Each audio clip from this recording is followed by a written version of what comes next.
Assalamualaikum dan salam sejahtera. Saya Muhammad Zafarin bin Zaluki memegang kad pelajar D201110887889. Saya akan membentangkan tajuk Selat Melaka dan Penjelajahan Orang Bugis. Selat Melaka merupakan sebuah laluan yang sering menerima kunjungan orang-orang Bugis untuk aktiviti perdagangan. Pada penghujung abad ke-17, telah berlaku penghijrahan orang-orang Bugis keluar dari tanah Bugis. Hal ini disebabkan oleh tindakan Belanda memonopoli aktiviti perdagangan di Pelabuhan Maluku, Sulawesi, Sumatera. Pada umumnya, orang Bugis sama seperti suku bangsa Melayu yang lain, iaitu mementingkan status, moral, harga diri, maruah dan darjat.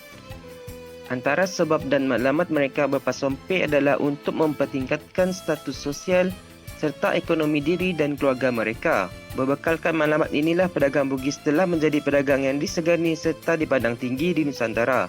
Selain itu, orang Bugis juga berjaya menjadi pemerintah negeri, pentadbir, ketua kampung dan penghulu serta dapat mengahwini puteri-puteri raja tempatan. Faktor kejayaan di tanah seberang ialah pegangan teguh terhadap budaya sirinya.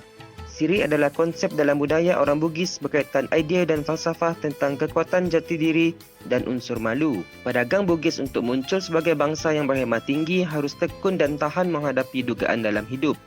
Jika gagal, mereka diminta untuk berpasompe atau dikenali sebagai merantau untuk memperbaiki siri mereka. Perantauan mereka tidak hanya tertakluk kepada daratan sahaja, malah juga di lautan. Setelah berjaya membaiki sirinya ketika merantau, mereka akan pulang ke kampung halaman untuk membuktikan kejayaan mereka. Bugis mempunyai strategi untuk mencapai matlamat dan mereka berpegang teguh pada strategi sehingga menjadikan strategi sebagai panduan. Antara peringkat strategi ialah hujung lidah, hujung keris dan hujung kemaluan. Hujung lidah memberi maksud demi mencapai sesuatu matlamat mesti ada perbincangan. Hal ini bagi mendapat persetujuan dengan orang yang sedang berkomunikasi. Sekiranya strategi ini gagal, maka terpaksalah menggunakan strategi hujung keris. Ini bermaksud sekiranya perbincangan dan perundingan gagal, terdapat pelanggaran perjanjian dan syarat akan berlakunya peperangan. Seterusnya, Bugis menggunakan strategi hujung kemaluan, memberi maksud mereka akan menggunakan kaedah perkahwinan. Strategi ini berjaya membuahkan zuriat keturunan Bugis seperti di Sumatera dan Borneo.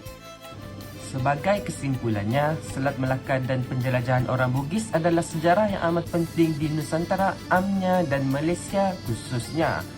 Pedagang Bugis juga telah berjaya menguasai segala pelosok Nusantara. Kejayaan ini disebabkan oleh sifat dan kepribadian orang Bugis seperti kepahlawanan, kejujuran, kegagahan, kebijaksanaan dan keberanian.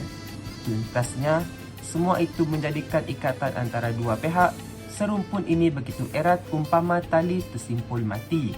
Oleh itu, kedua-duanya iaitu Melayu dan Bugis memiliki dan berkongsi nilai-nilai sosio-budaya yang menyeluruh dalam hampir setiap entiti kehidupan.